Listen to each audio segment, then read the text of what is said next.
తాకట్లో ఉన్న మీ బంగారాన్ని విడిపించి ఆ రోజు ఆన్లైన్ రేటుకి కొంటాం. Sharma gold company. నమస్కారం, వెల్కమ్ టు సుమన్ టీవీ. నేను గీతాంజలి. ప్రస్తుతం మనతో పాటు ప్రముఖ వాస్తు జ్యోతిష్య పండితులు చేబిఎం కిరణ్ శర్మ గురువు గారు ఉన్నారు. వారితో మాట్లాడదాం. గురుగారు నమస్కారం అండి. అఖండ లక్ష్మి ప్రాప్తిరస్తమ్మా. సంతోషం అండి మీతో మాట్లాడడం. 2026 ఎంతగానో ఎదురు చూస్తున్నటువంటి వీడియో అని చెప్పాలి. ఎందుకంటే చాలా మంది ఏం జరగబోతోంది, ఎలా ఉంటుంది, వాస్తవానికి మనకి వర్తించదు, ఒప్పుకుంటాం. కానీ 2026 నెంబర్ మారుతోంది. కొంతమంది చాలా ఎక్కువగా నమ్ముతారు. ఇప్పుడున్నటువంటి రాసుల వారు కావచ్చు, గ్రహాల ఈ పరిస్థితులు స్థితిగతుల దృష్ట్యా 26 అసలు ఎలా ఉండబోతోంది? ఎందుకంటే 25లో చాలా ఘోరాలు చూసాము, రకరకాల పరిస్థితులు మనం ఎదుర్కొన్నాం. మరి 2026 ఎలాంటి పరిణామాలు ఉండబోతున్నాయి? ఎవరికి మంచి, ఎవరికి చెడు? అంటే ముందుగా మనం చెప్పుకోవాల్సింది అంటే ట్రాన్సిట్ ఆస్ట్రాలజీ అంటే గోచార ఫలితాల్లో ఇది ఒక రకంగా వెస్టర్న్ ఆస్ట్రాలజీ అంటాం మనం. అంటే పాశ్చాత్యమైనటువంటి జ్యోతిష్ శాస్త్రం ప్రకారంగా ఈ 26 మిన్నట్టుగా 1 జనవరి టు 31 డిసెంబర్ చెప్పుకోవడానికి ప్రయత్నం చేస్తే అక్కడ గ్రహణాలు కదలికలు చెప్పుకోవాలి. బట్ ఇక్కడ మీకు మీరు అన్నట్టుగా వేరే దేశం వాళ్ళు ఓన్లీ 1 ఇయర్ ఎలా ఉంటుంది కొంతమంది అడుగుతారు. కాబట్టి మనకంటే ఉగాది టు ఉగాది మీకు చెప్పేదారు. అది వాళ్ళ కోసం మనం చెప్పాలి కదా. They are waiting for January వచ్చేసింది, డిసెంబర్ తెలుసుకోవాలి అన్ని విషయాలు ఎలా ఉంటుంది అనేటువంటి ఆతృత ఉంటుంది. ఇక్కడ ముఖ్యంగా మనము మీరు ఆ ఉగాదిలో అడిగినా ఎప్పుడు అడిగినా ఒకటే పొజిషన్ మాకు. అంటే ఏ గ్రహాలు మారుతున్నాయి, మేజర్ గ్రహాలు ఏం మారుతున్నాయి. సో మేజర్ గ్రహాల్లో Saturn is not moving anywhere, అతను మారాడు ఇప్పుడు ఎక్కడ. మారేదల్లో మనకి జూపిటర్, సేమ్ టైం రాహు కేతువు కూడా కొంతవరకు మారే అవకాశం ఉంటుంది. ఇక మనకి మిగతా గ్రహాల్లో పెద్ద ఎవ్రీ మంత్ మారుతారు, వాళ్ళు 40 డేస్కి మారుతారు. కాబట్టి దాని గురించి మనం ఉగాది పంచాంగం చెప్పుకుంటాం. ఈ 3 గ్రహాలని బట్టి మనకి ఎలా ఉంటుంది గురుగారు, అసలు ఏంటి? శని మారడు అంటున్నారు, గురుడు మారుతాడంటున్నారు, రాహుకేతులు కొంత మార్పు అంటున్నారు. దీనివల్ల ఏమైనా ప్రయోజనం ఉందా, అప్రయోజనం ఉందా? ముందుగా మనం ఏ రాశి వారికి బాగుంది అనే విషయం కన్నా నేను అంత్యనిష్ఠురం కన్నా ఆదినిష్ఠురంతో మొదలు పెడతాను. బాగలేని రాశుల గురించి వెళుతూ ముందుగా సింహరాశి వారికి ఆల్రెడీ పుండుకారం ఉంది, అంటే ఒక గోరు చుట్టు ఉంది వాళ్ళకి. దానిపైన రోకల పోట్లాగా వాళ్ళకి గురుడు వేల్లోకి వస్తున్నాడు.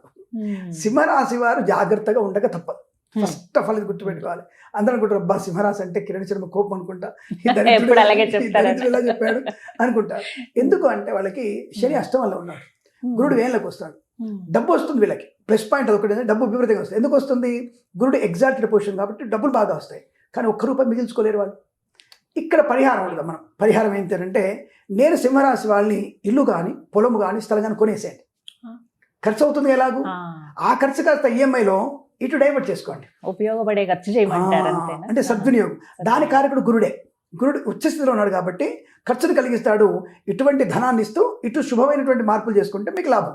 అక్కడ విచక్షణ మనది, అది గ్రహాంది కాదు. అక్కడ విచక్షణ విద్వత్తు మనది. కాబట్టి నీ కుటుంబంలో ఎవరైనా నీకు అటువంటి సలహా ఇస్తే ఇల్లు కానీ స్థలం కానీ కొనడం బెటర్. అది ఈఎంఐ ద్వారా హ్యాపీగా మీకు తప్పకుండా ఇల్లు నిలబడుతుంది, ఆనందం ఉంటుంది. ఆరోగ్య విషయంలో వీళ్ళు జాగ్రత్త. ఉదర సంబంధించిన ఆరోగ్యం వీళ్ళకి ఎక్కువ ఉంటుంది, స్టమక్ ప్రాబ్లం ఎక్కువగా ఉంటుంది. ముఖ్యంగా స్త్రీలకి పీసీఓడి ప్రమాదం ఎక్కువగా ఉంటుంది. సంతానం లేని సంవత్సరం కూడా చెప్పొచ్చు. ఈ సంవత్సరంలో సంతానం ఎదురు చూస్తున్న వాళ్ళకి కూడా కొంత సంతానం అవ్వడం కష్టంగా చెప్పొచ్చు. అంటే ఓవరాల్ కానీ రాష్ట్ర వారికి అదే సార్ పిల్లలు పుట్టరానకండి, జనసాంతంతో కానీ కష్టంగా ఉంటుంది. ఒకటి ఫెయిల్ అయ్యి రెండో నిలబడడం, కొద్ది నష్టాలు వచ్చడం అనకూడదు. ఆటిజంతో ఉన్నటువంటి వ్యవస్థ కూడా పెరిగిపోతుంది. ఏమండి ఆటిజం ఎందుకు వస్తుందనే విషయంలో మనం ఒకసారి డిబేట్ పెట్టుకుందాం సార్. బికాస్ ఆఫ్ దాన్ని నేను టీసీస్ తయారు చేశాను. So we'll giving clear information. మీరు సర్ప్రైజ్ ఇన్ఫర్మేషన్ ఇస్తాను మీకు, సర్ప్రైజ్ ఇన్ఫర్మేషన్, ప్రపంచానికి సర్ప్రైజ్ జరిగి మీ ఇన్ఫర్మేషన్ ఇస్తాను. ఎందుకంటే ఆటిజం అనేది డిఫరెంట్ పార్ట్. మనము అనాది నుంచి మన పునాది ఎక్కడి నుంచి మొదలు పెట్టుకొని చెప్తేనే ఆటిజం తెలుస్తుంది మనకి. దాన్ని పాటిస్తేనే సరైనటువంటి సంతానం ఉంటుంది అనేది అప్పుడు ఒక డిబేట్లో చెప్పుకుందాం మనం. సో ఇక్కడ ప్రస్తుతానికి సింహరాశి వారికి సంతాన సంబంధ విషయం, 12 రాశి వరకు సంతానం వల్ల కొద్ది ఇబ్బంది కలిగే అవకాశం, సంతానం నష్టం జరిగే అవకాశం కూడా ఎక్కువగా ఉంటుంది. అది రాహు ఎఫెక్ట్. అది రాశుల వారికి ఏదో ఒక ఎఫెక్ట్ సూచిస్తోంది. ఇటు కేతు వల్ల 5 రాశులకి, రాహు వల్ల 5 రాశులకి నష్టాన్ని కలిగిస్తుంది. మధ్యలో శనీశ్వరుడు వల్ల ఇంకొక 2 రాశులకి అయిపోయింది, 12 రాశులు అయిపోయినాయి. సో సంతానానికి ఎక్కడో దగ్గర వాళ్ళకి ఇబ్బంది కలగడం, 9 నెలల డెలివరీ కాస్త 7 నెలలు అయిపోవడం, 8 నెలల డెలివరీ అయిపోవడం, ప్రీమేచ్యూర్ అవ్వడం, సో పుట్టిన వాళ్ళు ఆటిజంతో పుట్టడం, ఇలా అనేక రకాల ఇబ్బందులు కూడా ఓవరాల్గా 12 రాశుల వరకు ఎఫెక్ట్ కలిగే అవకాశం ఉంది. కాబట్టి మనం ఏం చేయాలి? కృష్ణుని మనం ఎక్కువగా ప్రార్థన చేసుకోవాలి, దుర్గమ్మవారిని ప్రార్థన చేసుకోవాలి. ఫ్రమ్ ద బిగినింగ్ జనవరి 1 నుంచే గర్భవతులు అయినా సరే, గర్భం ధరించబోతున్నవారు కానీ, గర్భవతులు కానీ, తండ్రి కానీ తల్లి కానీ ఇద్దరు కూడా స్టార్టింగ్ నుంచే మీరు కృష్ణుని యొక్క అష్టోత్తరం చదువుకొని దుర్గాష్టోత్తరం చదువుకుంటే సత్సంతాన ప్రాప్తి ఉంటుంది. ఇప్పుడు సమస్య చెప్పాం, పరిష్కారం చెప్పాలి. సో ఇక్కడ మన గురుడు వల్ల మనకి గృహం కొనుక్కొని పరిష్కారం చెప్పాం, ఇక్కడ ఒక పరిష్కారం. ఇక సింహరాశి అయిపోయింది మెయిన్ ఒకటి. మరి ఇంకొక రాశి ఉంది వీళ్ళకి, అష్టమ రాశి. అంటే మనకి బాగా గుర్తుపెట్టుకోండి, ధనుసు రాశి వారికి కూడా అష్టమ స్థానంలో గురుడు ఉన్నాడు. ప్లస్ తృతీయ ద్వితీయ స్థానంలోకి రాహు వచ్చేస్తున్నాడు. మాట దూర్తు అంటే ఓవర్ కాన్ఫిడెన్స్, నేను తప్ప ఇంకా వెళ్ళాడు, కిరణ్ శర్మ లాగా మాట్లాడడం, రాడికల్గా మాట్లాడకూడదు, బీ కేర్ఫుల్గా ఉండాలి. నోరు ఎంత కట్టడి చేసుకుంటే అంత మంచిది. 2 రకాల కట్టడి, ఒకటి మౌనము, రెండవది అతిగా తినకపోవడం. సంవత్సర ఉపవాస దీక్ష పాటించాలి వాడు. అంటే అంటే ఏమిటి, ఒకటే పూట భోజనం చేయాలి, రెండవ పూట అల్పాహారం, అల్పమైన ఆహారం తీసుకోవాలి, అది రాత్రిపూటే. ఇలా ఉన్న వాళ్ళకి నోరు తక్కువ మాట అంటే 70% క్లోజ్ చేసుకొని 30% మాట్లాడుతూ 30% వరకు భోజనం చేసిన వాళ్ళకి, అంటే మధ్యాహ్నం పూట ఫుల్ తినండి. అలా ఉన్న వాళ్ళకి ఆరోగ్యం బాగుంటుంది, ఆనందం ఉంటుంది, ఐశ్వర్యం ఉంటుంది. వీళ్ళకి పొలం కొనుగోలు చేసే అవకాశం ఉంది. రెండోది నూతన వాహన యోగం ఉంది. వీరికి కళ్యాణ యోగం ఉంది బాగా. అంటే ఇన్ని శుభయోగాలు కూడా ఉన్నాయి, కానీ అవయోగాలు కూడా ఉన్నాయి. ఈయన దూర్తు వల్లనే వచ్చే సంబంధాన్ని పోగొట్టుకుంటాడు. ఈ అమ్మాయి మంచి సంబంధం వచ్చేస్తుంది, అవును నీకు బాగానే ఉందా, నీకు దీనికైనా పనికొస్తావా అని ఒక మాట పొర్లు మాట అందనుకో, వాడు కాస్త జంపు జగన్నాథ్ అంటే అవతల వాడిని అవమానించేట్టుగా మాట దొల్లుతుంది. కాబట్టి అక్కడ మనకు జాగ్రత్తగా ఉంటే అద్భుతమైనటువంటి వైవాహికం. పోయేది నీ వల్లనే, వచ్చేది నీ వల్లనే, కాబట్టి కలిసేది పోటీ. కాబట్టి జాగ్రత్తగా మాట పొదుపుగా ఉంటే అద్భుతంగా ఉంటుంది. ఇంకా మనకి ధనుసు సింహరాశి అయిపోయిన తర్వాత షష్టమ రాశి ఒకటి ఉంది, అంటే కుంభరాశి వారికి. కుంభరాశి వారికి శత్రువులు పెడితే ఎక్కువ. ఇక్కడ ముఖ్యంగా కుంభరాశి రాజకీయ నాయకులు ఉంటే మాత్రం మీ పదవులు కాపాడుకోండి. అది ఈవెన్ మీరు రేవంత్ రెడ్డి కానివ్వండి, చంద్రబాబు నాయుడు గారు కానివ్వండి, లేదంటే పిఎం మోడీ గారు కానివ్వండి, ఎవరైనా సరే మీ పదవిని కాపాడుకునే ప్రయత్నం చేయాలి. అఫ్ కోర్స్ వాళ్ళ రాష్ట్రంలో లేవనుకోండి, చెప్తున్నాను. ఈ కుంభరాశి వారికి జాగ్రత్తగా లేకపోతే అంటే దూకుడు ఎక్కువగా ఉంటుంది, నోరు కంట్రోల్ ఉండదు, ఆవేశం ఎక్కువగా ఉంటుంది, ఆలోచన లేకపోవడం, అంతా నేనే అనుకోవడం, అంతా నేనే, నా వల్ల తప్ప ఇంకే కేసు ఎవరి వల్ల సాల్వ్ కాదు. అలాగే మరి కొంతమంది న్యాయాధికారులు, కొంతమంది న్యాయమూర్తులు, కొంతమంది ఉన్నత స్థాయి ఉన్న వాళ్ళు మీకు ఏమైనా ప్రాబ్లం వస్తే మీ దేవుడిని అడుక్కోండి అంటారు కదా, ఆ దేవుడిని అడుక్కొని దేవుడి వల్లనే మీరు కిందికి కూడా దిగిదారిపోయే ప్రమాదం ఉంటుంది, జాగ్రత్త. న్యాయమూర్తులు కూడా తప్పదైతే మీ దేవుడిని అడుక్కోండి, మీ దేవుడిని మీరు ప్రార్థన చేసుకున్నట్టుగా అంటే మాత్రం ఇప్పుడు ఊరుకునేటువంటి అవకాశం లేదు. మీ పదవిని దేవుడే కిందికి దిగదోసేటువంటి అవకాశం ఉంటుంది. అంటే అటువంటి తత్వం కూడా న్యాయమూర్తులకు ఉంటుంది, జాగ్రత్తగా ఉండాలి. అంటే నేనే గొప్ప అన్నటువంటి భావన ఉండకూడదు. ఈవెన్ ప్రధానమంత్రి అయినా సరే జాగ్రత్తగా ఉంటే అనుకూలంగా ఉంటుందనే విషయం. ఈ 3 రాశులకు ఇటువంటి ఇబ్బందికరమైనటువంటి ప్రమాదం. ఇక మేషరాశి వారికి గృహయోగం, ధనలాభం, ఐశ్వర్యము, ఉద్యోగ లాభం, సంతాన యోగం. వీళ్ళకి తొందరపాటుతనము, ఉన్నది అమ్ముకోవడము, లేని వాటిలో డబ్బులు పెట్టుకోవడం, నష్టపోవడం, ఇది కూడా ఉంది. మంచి చెడు రెండు ఉన్నాయి. మంచి ఎక్కువ ఉంది, చెడు తక్కువ ఉంది. అంటే ఏమంటారు, నేను ఈ షేర్ మార్కెట్ జూదం వైపు వెళ్ళకండి, లాటరీల వైపు వెళ్ళకండి, కష్టపడండి, 100కి 200 వస్తుంది. అత్యాశ పడకండి, 100కి 1000 రూపాయల కోసం ఉన్న 100 రూపాయలు పోతుంది. కాబట్టి అత్యాశ పడకుండా కాన్ఫిడెంట్గా ఉండండి, తప్పకుండా మీరు సక్సెస్ సాధించే అవకాశం మేషరాశి వారికి ఉంది. వృషభ రాశి వారికి వివాహ యోగం, ఉద్యోగ లాభం, ఉన్నత విద్యాభ్యాసం, అద్భుతమైన టాప్ లెవెల్ ఉండేవాళ్ళు వృషభ రాశి వారు. అద్భుతమైనటువంటి విదేశీయానం, ఉత్తమ విద్యాభివృద్ధి, ఉద్యోగ లాభం ఉంటుంది. మళ్ళీ గుర్తుపెట్టుకోండి, ఇది గోచారంలో 2026 ఫలితాలు మాత్రమే. పంచాంగంలో ఉండేటువంటి ఆ యొక్క నవనాయక ఫలితాలు వేరు. ఇది ఓన్లీ 4 గ్రహాలని బట్టి మాత్రమే చూస్తున్న విషయాలు. ఇది గమనించుకోవాల్సింది సూచన, బ్రాకెట్లో సూచన, అది గమనించుకోవాలి. కాబట్టి వృషభ రాశి వారికి మంచి విద్య, ఉద్యోగ, వ్యాపార లాభం. మీరు ఇప్పుడు సుందర్ పిచ్చాయి, నాదేండ్ల ఎట్లాంటి ఉన్నారో అలాంటి వాళ్ళు, తెలుగు వాళ్ళు, ఈ రాశి వాళ్ళు మళ్ళీ ఆస్థానంలో ఉంటారు. ఇది గ్యారెంటీ జరుగుతుంది. ఇప్పుడు కంపెనీలో ఇంకొక విషయం ఏంటంటే 12 మంది తెలుగు వాళ్ళే అమెరికాలో ఉన్నత కంపెనీలలో ఆసీవ లాంటి పదవులు మళ్ళీ అలంకరించబోతున్నారు. ఆ విషయం గుర్తుపెట్టుకోండి. అది ఈ రాశి వాళ్ళలో 60% వీళ్ళే ఉంటారు. ఇది అద్భుతమైనటువంటి ఒక మంచి మార్పు ఇది. సో దానివల్ల మనకి కూడా మంచి భవిష్యత్తుకి బాలంగా ఉండే అవకాశం. ఇక మిథున రాశి వారికి కుటుంబ సౌఖ్యం, వాహన యోగం, గృహలాభము, ధనయోగం ఉంది, ఐశ్వర్యం ఉంది, ఉద్యోగ లాభం ఉంది. Everything perfect. వీళ్ళు మంచి మాట్లాడతారు, వీళ్ళు అనుకున్న పని మెల్లగా జారీ చేసుకొని అందరు సెల్యూట్ చేస్తారు. ఏకాదశంలో శని, దశమంలో శని, ఇక్కడ భాగ్యంలో రాహు, ద్వితీయంలో గురుడు ఉచ్చస్థితి. ఈ 3 వీళ్ళకి అన్ని వైపుల నుంచి ప్లస్ పాయింట్సే.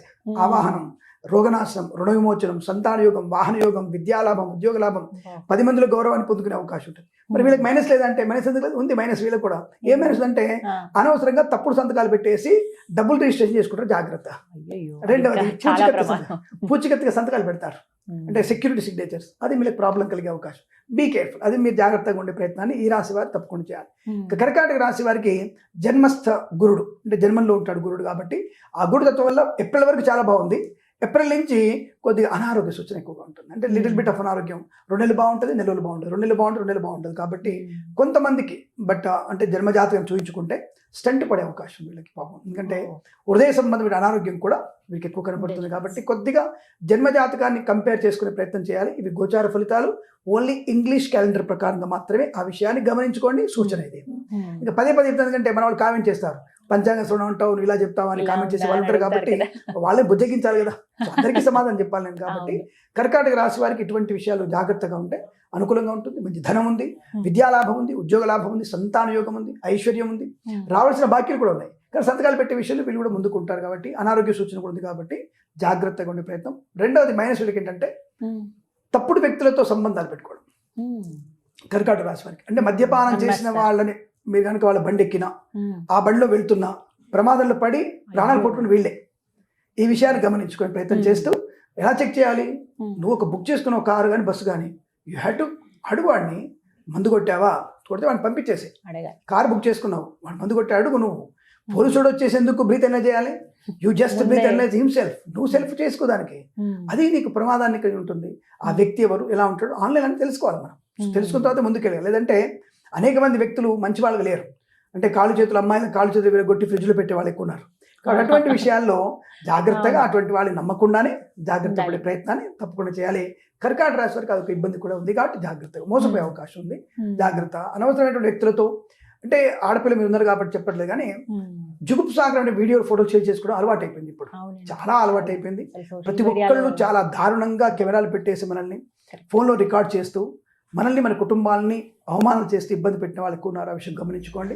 కాబట్టి డబ్బున్నవాడు, బాగా డబ్బున్నవాడు తప్పించుకుంటున్నాడు. అంటే వాడికి ఏం పర్లేదు, పర్లేదే, 2-3 కదా అమ్మాయిని అనుభవించింది, పర్లేదు అనుకుంటున్నాడు. డబ్బు లేని వాళ్ళు ఏం చేయలేం కదా వాడు ఉంటాడు. ప్రాబ్లంలో పడేది మధ్యతరగతి వాడి. కాబట్టి మీ పిల్లల్ని చాలా జాగ్రత్తగా చూసుకునే ప్రయత్నాన్ని చేయాలి. అది 2026లో కొంత సింహరాశి వారికి, కర్కాటక రాశి వారికి, మకర రాశి వారికి కూడా ఎఫెక్ట్ పడే అవకాశం ఉంది. కాబట్టి జాగ్రత్తగా ఉండే ప్రయత్నాన్ని చేయండి. అన్ని నేను రాశులు అన్ని కలిపి చెప్తున్నాను. ఇవందరికీ చాలా సులువుగా అర్థమవుతాయి కాబట్టి. ఎందుకంటే తండ్రి ఉంటాడు, కూతురు ఉంటుంది, కొడుకు ఉంటాడు, అందరికి కలిసి వస్తాయి. కాబట్టి కలిపి చెప్పేటువంటి రాశులు ఇవి. మిక్సింగ్గా చెప్తున్నాను, బాధపడకండి. ఇవే ఇన్ఫర్మేషన్ మీకు ఉండేది. మళ్ళీ పంచాంగం తర్వాత మళ్ళీ కలుసుకుందాం తప్పకుండా పంచాంగంలో. ఇక మనకి మిగిలింది కన్యారాశి. ఆరోగ్య లోపాల నుంచి బయటపడే వాళ్ళు వీళ్ళే. మంచి ఉద్యోగాన్ని పొందుకునే వాళ్ళు వీళ్ళే. ఇందాక మనం ఒక రాశి వాళ్ళు అనుకున్నాం, సుందర పిచాయి, సత్యనారాయణ లాగా టాప్ ఉద్యోగాలు. ఇండియాలో, భారతదేశంలో వీళ్ళు ఉన్నత స్థాయి ఉద్యోగాలు పొందుకునే అవకాశం. ఐఏఎస్, ఐపీఎస్ వాళ్ళ రాష్ట్రాల్లో 60% కన్యారాశి వాళ్ళు ఉంటారు. అది 100%. అంటే 60% అది 100% చెప్తాను నేను. 60% అయ్యేది అనేది 100% కాన్ఫిడెంట్గా చెప్తున్నాను నేను. కాబట్టి వీళ్ళు 60% వీళ్ళే, కన్యారాశి వాళ్ళే మీకు మంచి ఐఏఎస్, ఐపీఎస్ లాంటి ర్యాంకులు పొందుకునే అవకాశం ఖచ్చితంగా ఉంటుంది. ఇక మనకి నెక్స్ట్ మీ తులారాశి వాళ్ళకి వివాహం కోసం ఎదురు చూస్తున్న వారికి వివాహ యోగం, సంతానం కోసం వారికి సంతాన యోగం. రెండవది ప్రేమ వివాహాల కోసం పాపం ఇబ్బంది పడుతూ ప్రేమించామండి, 10 ఏళ్ళని తెలుసండి, తల్లిదండ్రుల పర్మిషన్ కొడుతున్న వాళ్ళకి సులువుగా తల్లిదండ్రులు సర్లే వీళ్ళు పాపం ఇన్నేళ్ళైంది అడుగుతున్నారు, మళ్ళీ తప్పు చేస్తే ముందు తప్పు చేయాలిగా, వీళ్ళు తప్పు చేయలేదు కాబట్టి ఒప్పుకుందాం అనే భావంతో పేరెంట్స్ యాక్సెప్టెన్స్తో ప్రేమ వివాహం కూడా అయ్యే అవకాశాలు బలంగా ఉంటాయి. అంటే వివాహం అవుతుంది, సంతానం అవుతుంది, ఉద్యోగ లాభం ఉంటుంది, 10 మందిలో గౌరవం ఉంటుంది, రాజకీయ నాయకులకి బ్రహ్మాండమైనటువంటి శుభయోగాలు ఉంటాయి. అందరికంటే తులారాశి వారికి బాగుంది అనుకోవచ్చు. నెగిటివ్ ఉంది కదా కొంత. తులారాశి వారికి ఏంటంటే వస్తువులు మర్చిపోవడం. కరెక్ట్ టైంకి ఇప్పుడు వీళ్ళకి ఐఐటి ఎగ్జామ్ ఉంటుంది, హాల్ టికెట్ ఎక్కడ మర్చిపోతాడు, లోపలికి వెళ్ళడానికి 1 మినిట్ లోపల వెళ్ళలేడు, ఆ సారి మిస్ అయిపోతాడు. ప్రధానంగా ఈ మతిపరుపు ఎందుకు వస్తుందండి? రాహు వల్ల వస్తుంది. రాహు వల్ల తప్పకుండా వస్తుంది. రాహు పంచం ఉన్నాడు కదా, అంటే ఉంటుంటే అది రిజిస్ట్రేషన్ టైం కల్లా డాక్యుమెంట్స్ మ్యూటేషన్ అండ్ సర్టిఫికేట్ దొరకదు వీళ్ళకి. ఆ ఇంపార్టెంట్ డాక్యుమెంట్ అది, రిజిస్ట్రేషన్ డాక్యుమెంట్ వాళ్ళు ఇవ్వాలి. ఆడ అమెరికా వెళ్ళాలంటాడు, నేను వెళ్ళాలని చెప్పేసి అంత రెడీ అయిపోతాడు, డబ్బులంతా రెడీ కట్టేస్తాడు, చాలను కట్టేస్తాడు, మ్యూటేషన్ ఒక్కటి రాదు. ఆ మ్యూటేషన్ నీకు అసలుకి సర్వర్ డౌన్ ఉంది, మ్యూటేషన్ రాదంటాడు. అందుకని ఇవన్నీ ముందు చూసుకోవాలి. జ్యోతిషం అంటే ఇదే, జాతకం అంటే ముందుగానే హెచ్చరించేది, ఇలా వెళ్ళే జాగ్రత్తగా ఉండండి, ఇలాంటి జరిగే అవకాశం ఉంది, బీ కేర్ఫుల్. జ్యోతిషం అంటే మీకు ఏదో క్రియేట్ చేసి, అద్భుతాన్ని క్రియేట్ చేసి మీకు చేతులు పెట్టేటువంటి ఐస్ క్రీమ్ కాదు అది. ఇది సూచన, sign board. There is the right turn curve ఉంది, be careful, that is sign అంటారు. ఆ సైన్ని చూసుకొని మనం జాగ్రత్తగా బండి స్లో చేసుకొని వెళ్ళాలి. జీవిత ప్రయాణం కూడా స్లో చేసుకుంటూ గ్రహాన్ని అనుసరించి ముందుకెళ్తే సక్సెస్ అనేది అవుతుంది. దానికి మూఢనమ్మకం ఎందుకు అనుకోవాలి? దిస్ ఇస్ ఒక ఇండికేషన్. ఇన్ ద ఐలాండ్లో నేను ఒక ట్రాఫిక్ కానిస్టేబుల్ అంటోండి, ఒక ఆస్ట్రాలజర్గా ట్రాఫిక్ ఐలాండ్లో కానిస్టేబుల్ అంటోండి. ట్రాఫిక్ కానిస్టేబుల్ని నన్ను అడుగుతున్నారు, లేదు బాబు రైట్కి వెళ్ళు, లెఫ్ట్కి వెళ్ళని చెప్తాను. దానికి ఆయన జ్యోతిష్కుడు అంటామా? నేను అంతే. అంటే వానికి ఉన్నటువంటి విషయాన్ని అవగాహనతో నీకు చెప్పాడు, ఫాలో అయితే నీ ఇష్టం, ఫాలో కాలేదు నీ కర్మ, ట్రాఫిక్లో పడి వెళ్ళిపోతావు. అంతే ఇక్కడ అంతే, జాతకంలో కూడా అంతే విషయాలు. కాబట్టి ఇది అభూత కల్పన మూఢనమ్మకం అనుకోవాల్సిన అవసరం లేదు. It's clarity, the classical scientific information. ఇది క్లారిటీ, క్లాసికల్ సైంటిఫిక్ ఇన్ఫర్మేషన్. కాబట్టి జ్యోతిష్యం అనేది శాస్త్రం కాదు, అపరిమితమైనటువంటి ఉత్తమమైనటువంటి శాస్త్రం. కాబట్టి ఏదో రసాయన శాస్త్రం లాగా భౌతిక శాస్త్రం చెప్పే కాదు. ఈ రసాయన భౌతిక జీవన శాస్త్రాన్ని కలిపి ఒక్కొక్కటి ఉంది కదా, ఇవన్నీ చెప్పగలిగేది జ్యోతిష్ శాస్త్రం. ఇక మనకి కన్యా రాశి వారికి ఇటువంటి తుల రాశి వారికి సంతాన శుభయోగాలు ఉన్నాయి, అనుకూలత ఉంటుంది, మర్చిపోయే అవకాశం ఉంది. కాబట్టి ముఖ్యమైన డాక్యుమెంట్స్, ముఖ్యమైన పనులు సరైన సమయానికి చెక్ లిస్ట్ పెట్టుకుంటే ఉంటుంది. ఇక్కడ వీళ్ళకి ఎంత మంచి పని తెలుసా, నైట్ 1 గంటకు ఫ్లైట్ ఉంటే వీళ్ళకి 11 గంటకు అనుకుంటారు, వీళ్ళు 11కి అనుకుంటారు. అనుకొని వీళ్ళు పొద్దునే సాయంత్రం 1 గంట కంటే 9 o'clock బయలుదేరాలి, 11 గంటే వీళ్ళు 5ంటికి బయలుదేరుతారు. అంటే అడ్వాన్స్ కూడా వెళ్ళిపోతారు. ఒరే ఏంటో 6 hours ఏం చేయాలి పెట్ట కూడా అంటే వచ్చే జనాలందరూ కూడా ఏంట్రా 6 hours తీసుకొచ్చావు ఏంట్రా అంటే ఇదొక మతిమరుపు, అంటే అడ్వాన్స్డ్ మతిమరుపు అనమాట. ఇలాంటి తులారాశి వారికి అయ్యే అవకాశం ఉంది, జాగ్రత్త. రెండవ తులారాశి వారికి భార్యాభర్తల మధ్య మూడో వ్యక్తి జోక్యం ఉంటుంది. ఆ విషయం చాలా జాగ్రత్త పెట్టుకోవాలి. అంటే ఒక రకంగా చెప్పాలంటే అక్రమ సంబంధమే, కానీ వీళ్ళ వల్ల కాదు, ఇతరుల యొక్క ప్రోద్బలం వల్ల. అంటే ఎలా ఉండే వాళ్ళ సమాజంలో, నువ్వు చాలా బాగున్నావు, అసలు నీ నవ్వు చాలా బాగుంటుంది. మగవాడు ఎప్పుడు కూడా ఆడదాన్ని ఆకర్షించడానికి ప్రయత్నం చేస్తాడు. ఈ మాటలకి ఇంట్లో చిన్న గొడవ అయిందనుకో, మొగుడితో చిన్న గొడవ అయిందనుకో, వీడు చెప్పే ఓదార్పు మాటలు నిజమని నమ్మేటువంటి సైకాలజీ ఉన్నారు, ఇప్పటికీ ఉన్నారు. అది ఈ రాశి వారికి ఎక్కువ ఉంది, దరిద్రం. ఇందాక అన్నారు కదా చిన్న చిన్న ప్రాబ్లమ్స్ అండి, ఇది పెద్ద ప్రాబ్లం. కాబట్టి you just aware the type of fellows, ఇది వెరీ ఇంపార్టెంట్, గుర్తుపెట్టుకుంటే చాలా మంచిది. మిగతా అంతా కూడా అనుకూలంగా ఉంది. వృశ్చిక రాశి వారికి మహారాజ యోగం, వీళ్ళకి ధనయోగం, ఐశ్వర్యం, రాడుదైనటువంటి వ్యక్తులు వీళ్ళు. ధైర్య సాహసానికి మారుపేరు, ఏ పనైనా చేయగలుగుతా అంటాడు, సైలెంట్గా ఉంటాడు, అన్ని చేసుకుంటాడు. వీడికి లవర్ని లాక్కుంటాడు, లవ్ మ్యారేజ్ చేసుకుని రెడీగా ఉంటాడు, అంతా చేసుకుంటాడు, పెద్దలు ఒప్పించే చేసుకుంటా. పెద్దవాళ్ళ దగ్గరికి వచ్చి నిరాహార దీక్ష చేసి మీరు ఒప్పుకుంటే చేసుకుంటా, అంత అన్నం తినాను అరే నిరాహార దీక్ష చేస్తాడు, ఎందుకంటే నువ్వు ఒప్పుకో అని. మీరు ఒప్పుకుంటే చేసుకుంటా, చేసుకోను, దానికి నిరాహార దీక్ష చేస్తాడు. అంటే తెలివైనటువంటి వ్యక్తి అనమాట. అలా అనుకున్న సాధించడానికి అనేక రకాల ఎత్తుగడలు, అనేక రకాలు వేసేసి ధనం సంపాదిస్తారు, ఉద్యోగాలు సంపాదిస్తారు, ఐశ్వర్యం ఉంటుంది, గృహయోగం ఉంటుంది, ధనలాభం ఉంటుంది, భార్యాభర్తలు, సంతాన యోగం, ఇవన్నీ ఉంటాయి. మరి వీళ్ళకి మైనస్ ఏంటి అంటే వాహన ప్రమాదం, స్పీడ్ కిల్స్ ఆల్వేస్. సో ఆ స్పీడ్ అనేది వీళ్ళకి ప్రమాదాన్ని కలిగిస్తుంది. ఇక్కడ వీళ్ళు చేసే పొరపాటు పూచికత్తు సంతకాలు, సెక్యూరిటీ సిగ్నేచర్స్. మా ఫ్రెండ్ అండి, మా ఫ్రెండ్ వాళ్ళ బెస్ట్ ఫ్రెండ్ అండి, మంచి నాకు చాలా మంచివాడు, 10 ఏళ్ళుగా పరిచయం, నాకు 1 కోటి రూపాయలు లోన్ తీసుకుంటున్నాడు అంతే, సంతకం పెట్టాను అంతే. ఫస్ట్ మంత్ కడతాడు వాడు, నీకు సెకండ్ మంత్ నుంచి వాడు జంపు జగన్నాథం అంతే, నీ డబ్బు అంతా కూడా నువ్వు కట్టాల్సిందే, జీవితాంతం కట్టాల్సిందే డబ్బులు. కాబట్టి ఇలాంటి మీ తొందరపాటుతో మీరు చేసే ప్రయత్నం చేయకండి, అది ఇబ్బంది కలిగే అవకాశం. ఇక ధనుసు రాశి చెప్పుకున్నాం మనం. మకర రాశి వారి విషయంలోకి వచ్చరికి, మకర రాశి వారికి కూడా వైవాహిక జీవనం అనుకూలంగానే ఉంటుంది, కొంతవరకు బాగానే ఉంటుంది. కానీ ధూర్తులుగా ఉండడం, మూర్ఖంగా ఆలోచించడం, మొండి పట్టుదల ఎక్కువగా ఉండడం అని కొన్ని లక్షణాలు. మరి శుభ లక్షణాలు ఏంటంటే వీరికి సప్తమ గురుడు కాబట్టి వివాహ యోగం ఉంది, సంతాన లాభం ఉంది, ఐశ్వర్యం ఉంది, అలాగే వీరికి ఉద్యోగ లాభం కూడా ఉంది, డబుల్ ప్రమోషన్ వీళ్ళకి. వీరికి విదేశీయాన యోగం కూడా బలంగా ఉంటుంది. సో కాబట్టి మకర రాశి వారికి 2-3 నెగిటివ్ అయినట్టుంటే మిగతా అంతా కూడా అనుకూలవంతమైన శుభయోగాలు కనబడుతున్నాయి. కుంభరాశి ఎంత చెప్పుకున్నది అయిపోయింది. మీన రాశి వారికి చాలా మంది భయపడేది ఏళ్ళనాడు శని. మొన్న నాకు అర్ధాష్టమంలో గురుడు ఉన్నాడు, గురుడు వల్ల ఇబ్బందులు ఉన్నాయి. లేదు, మీన రాశి వారికి ఇల్లు కట్టిన వాళ్ళు ఉన్నారు, సంతానమైన వాళ్ళు ఉన్నారు, భూమి కొన్న వాళ్ళు ఉన్నారు, కొత్త ఉద్యోగం వచ్చి ఉన్నవారు, ఐఏఎస్ ఆఫీసర్. మన తెలంగాణ రాష్ట్రంలో, ఆంధ్ర రాష్ట్రంలో దాదాపుగా 17 మంది ఐఏఎస్ ఆఫీసర్లు మీ రాశి వారే ఉన్నారు. సో ఎలా వచ్చింది వాళ్ళకి అంటే గురుబలం బాలేదు కాదు, అక్కడ మిగతా గ్రహాల యొక్క ప్రభావం ఎక్కువగా ఉంది. మరి ఈసారి ఏమిటంటే మీన రాశి వారికి పంచమ గురుడు గోచారంలో అద్భుతమైనటువంటి ఆనందాన్ని కలిగిస్తాడు. అసలు వీళ్ళ ఆలోచనలే దేశానికి ఒక పట్టుకొమ్మలా ఉండబోతున్నాయి. కాబట్టి కేంద్ర ప్రభుత్వంలో ఉత్తమమైనటువంటి ఉద్యోగులుగా తెలుగు రాష్ట్రాల ప్రజలు, అంటే తెలుగు రాష్ట్రాల ప్రజలు ఉత్తమ శ్రేణిలో ఉండే అవకాశం నాకు తెలిసిన ఎంతవరకు అంటే ఆ పేరు బయటపడదు, కానీ దోవల్ గారి కింద పనిచేసే వాళ్ళు ఉంటారు. అజిత్ దోవల్ గారి దగ్గర పనిచేసే టీం మన వాళ్ళు ఎక్కువ ఉంటారు. ఇప్పుడు అంతటి షుగర్ ఉంటుంది. కర్ణాటక నుంచి, తెలుగు రాష్ట్రాల నుంచి ఎక్కువ మంది ఇప్పుడు కేంద్ర ప్రభుత్వంలో ఉద్యోగ బాధ్యత నిర్వహించే వ్యక్తులు, అది కూడా మీకు ఇన్వెస్టిగేషన్ టీంలో ఉండే వాళ్ళు ఎక్కువగా ఉంటారు. అది మన రాష్ట్రానికి గర్వకారణంగా చెప్పవచ్చు. కాబట్టి మీ రాష్ట్రానికి అదృష్ట యోగం ఉంది, ఉద్యోగ లాభం ఉంది, మంచి ఎకనామికల్ గ్రోత్ ఉంటుంది, గృహ లాభం ఉంది, సంతాన యోగం ఉంది, పుత్ర సంతానం ఎదుగుతాం. పాప 2 అమ్మాయిలు పుట్టారు, కొడుకు కావాలన్నటువంటి వ్యక్తులు కూడా ఈ సంవత్సరం పుత్ర సంతానం పొందుకునే అవకాశం కూడా ఈ రాశి వారికి బ్రహ్మాండం ఉంది. వివాహ యోగం కూడా బాగా ఉంది. మరి వీరికి మైనస్ లేదంటే మైనస్ ఉంది వీళ్ళకి కూడా. ఎందుకు లేదు అంటే వీళ్ళు ఏదైనా పొలాలుగా నమ్మినటువంటివి వీళ్ళు తెలియకుండానే ఇతరుల చేతికి వెళ్ళిపోతాయి, అంటే కబ్జా గురవడం. కాబట్టి స్థలాలు జాగ్రత్త చూసుకోండి. రెండవది, భార్యాభర్తల మధ్య వేరే వ్యక్తుల యొక్క మాటల వల్ల ఇద్దరి మధ్యలో భేదాభిప్రాయాలు వచ్చేస్తుంటాయి, ఆ విషయం జాగ్రత్త. రెండవది, మొదటి సంతానం కనుక గర్భం ఉంటే మాత్రం జాగ్రత్తగా ఉండండి, గర్భస్రావం అయ్యే అవకాశాలు కూడా ఎక్కువ కనపడుతున్నాయి. ఇది ఈ 12 రాశుల వారికి 2026లో ఉన్నటువంటి చిన్న ఇన్ఫర్మేషన్. ఇది ఓన్లీ 2026 ఇంగ్లీష్ క్యాలెండర్ ప్రకారంగా, వెస్టర్న్ ఆస్ట్రాలజీ ప్రకారం చెప్పినటువంటి ఫలితాలు మాత్రమే. ఇవి అత్యుత్సాహాన్ని పొందకండి, నీరసాన్ని పొందకండి. జాగ్రత్తగా మన కృషి మనకి లాభం, మన యొక్క బుద్ధి మనకి విచక్షణ మనకి మెరుగైనటువంటి ఫలితాన్ని ఇస్తున్న విషయాన్ని గమనిస్తూ, జ్యోతిషం శాస్త్రం అనే విషయాన్ని మర్చిపోకండి. సూచక శాస్త్రం శుభమస్తు. కృష్ణ భగవాను అలాగే దుర్గమ్మని పూజించుకోవాలి. ప్రతి ఒక్కరు అంటే తప్పకుండా అందరికీ వర్తిస్తుంది. అందరూ ఏంటంటే కలవు వెంకట నాయక్ అంటారు. కాదండి, కలియుగాన్ని కాపాడేది వినాయకుడు, దుర్గాదేవి. కలవు చండీ వినాయకుడు. అందరంటే వైష్ణవ తత్వాన్ని ఆలోచించే వాళ్ళు కలవు వెంకట నాయకు అంటారు. సరే, అది బాగా నానుడికి వచ్చింది. కానీ యాక్చువల్గా ధర్మశాస్త్రంలో కలియుగాన్ని పాలించే శక్తి వినాయకుడికి, దుర్గమ్మకి ఉంది. కలవు చండీ వినాయకం.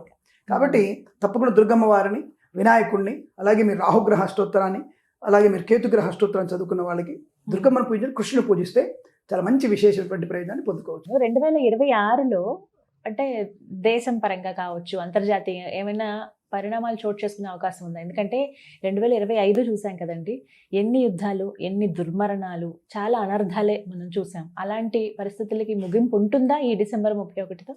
ఒకటేంటంటే మీరు అడిగేటువంటి ప్రశ్నకి సమాధానం 25లో కాదు, మనకి దాదాపు మనం 2023 నుంచి మనం అటువంటి వాతావరణం ఉన్నాం. 23 నుంచే ఇరాన్ ఇరాక్ యుద్ధంతో అక్కడ ఆగిపోవడం, మన తర్వాత ఉజ్జయిన్, అది మనకి ఉక్రెయిన్ అంటే రష్యా యుద్ధం కానివ్వండి, తర్వాత మనకు వచ్చినటువంటి చిన్న స్వల్పకాలిక యుద్ధం కానివ్వండి, ఇవన్నీ ముందుగానే వీటికి అడుగుపడింది. సో కాబట్టి ఈ సంవత్సరంలో ఆగిపోయే అవకాశం ఉందని అడిగితే, నిజంగా చెప్పాలంటే మన నవనాయకులు చూసి చెప్పాల్సింది. అంటే నవనాయకుల ఫలం అంటే ఉదగాది పంచాంగంలో నవనాయకులు బట్టి. సో నేను నాకున్నంత పరిజ్ఞానం ప్రకారంగా మీకు ఇన్ఫర్మేషన్ ఇస్తున్నాను. ఏప్రిల్ వరకు ఆగే అవకాశం లేదు. ఏప్రిల్ వరకు ఉక్రెయిన్ యుద్ధం కానివ్వండి, ఇతరత్ర యుద్ధ సన్నాహాలు ఇవన్నీ కూడా అటువంటి ఆగే అవకాశం లేదు. ఏప్రిల్ వరకు లేవు. ఏప్రిల్ తర్వాత అంటే తప్పకుండా మనం పంచాంగ శ్రవణం చూసి నవనాయకుల్ని బట్టి మనం చెప్తే స్పష్టమైనటువంటి అవకాశం ఉంటుంది. బట్ ఓవరాల్గా కొంతవరకు ఈ ప్రమాదాలు అంటే యాక్సిడెంట్స్ కానివ్వండి, రోడ్డు ప్రమాదాలు కానివ్వండి, ఆకస్మిక అగ్ని ప్రమాదాలు కానివ్వండి, గత సంవత్సరం అంటే ఈ సంవత్సరం 25 కన్నా 26లో కొంత తగ్గడానికి అవకాశం మాత్రం ఉంటుంది. యుద్ధ విషయాలు మాత్రం నేను తప్పకుండా నవనాయక ఫలితాన్ని బట్టే చూసి చెప్తాను. ఎందుకంటే దానికి మీరు అడిగే ప్రశ్న చాలా క్రూషియల్ ప్రశ్న. ఆ క్రూషియల్గా దాన్ని మనం నోటికి వచ్చినలా వాడడం అనేది నా ధర్మం కాదు కాబట్టి అప్పుడు చెప్పే ప్రయత్నం చేస్తాను. బట్ ఓవరాల్గా ప్రమాదాలు తగ్గుతాయి, అది మాత్రం ఖచ్చితంగా చెప్పగలుగుతాం. ప్రమాదాలు తగ్గడం అంటే చాలా మంది వచ్చేసి ఆ నామసంతో పరాభవ నామసంతో ఇబ్బంది అవుతుందని అడుగుతుంటారు. దీనికంటే ఎక్కువ ప్రాబ్లం లేదు. ఎందుకంటే అక్కడ మీకు గురుడు ఎప్పుడైతే ఉచ్చస్థితిలోకి వచ్చాడో మ్యాక్సిమం టు మ్యాక్సిమం మనిషిలో చైతన్య స్థితి పెరుగుతుంది. అంటే విజ్ఞానవంతమైన చైతన్య స్థితి పెరుగుతుంది, రెస్పాన్సిబిలిటీ పెరుగుతుంది. ఆ రెస్పాన్సిబిలిటీ వల్ల తప్పకుండా మనిషిలో ఆవేశము, ఆలోచన కట్టడిలో ఉంటుంది. కాబట్టి ప్రమాదాలు తగ్గుతాయనే విషయం స్పష్టంగా చెప్పొచ్చు. ఇది నేను ఇది చెప్పగలుగుతా గట్టిగా. Plus Venus and Rahu effect కూడా మీకు ప్రమాదాలు తగ్గడానికి కారణమవుతాడు. ఎందుకు? పెద్దవాళ్ళు చెప్తారు, నానా వద్దు జాగ్రత్త అంటే వినడానికి అవకాశం ఉంటుంది. ఇప్పుడు చెడ్డ గ్రహం ఉన్నప్పుడు వినబుద్ధి కాదు వాడికి. నేను పోతాను ఇప్పుడు వెళ్తున్నాను, నాన్న మందు కొట్టకు ప్రమాదం అంటే, అరే నేను ఎక్కడ పోతానమ్మా, ఇంటికి పోతే ఫ్రెండ్ ఇంటికి పోతాను చెప్పేసి ఇప్పుడు మందాగి రాత్రి వాడు వస్తూ యాక్సిడెంట్ అయ్యి అకాల మరణం పొందినట్టు. ఇక్కడ ఏమవుతుంది, ఇప్పుడు వాళ్ళ అమ్మొద్దనగానే సరే మమ్మీ పోన్లేదు మమ్మీ ఇంట్లో ఉంటానంటాడు. అంటే ఈ రకమైనటువంటి భావం వల్ల, గురుడి యొక్క అనుగ్రహం వల్ల ప్రమాదాలు తగ్గిపోయే అవకాశం, తల్లికి కడుపు కోత తగ్గుతుందనే విషయం స్పష్టంగా చెప్పుకోవచ్చు. అలాగే జరగాలని కోరుకు. సంతోషం గురు, చాలా చక్కగా వివరించారు గురుగారు. ధన్యవాదాలు. ఆనంద సిద్ధిరస్తు.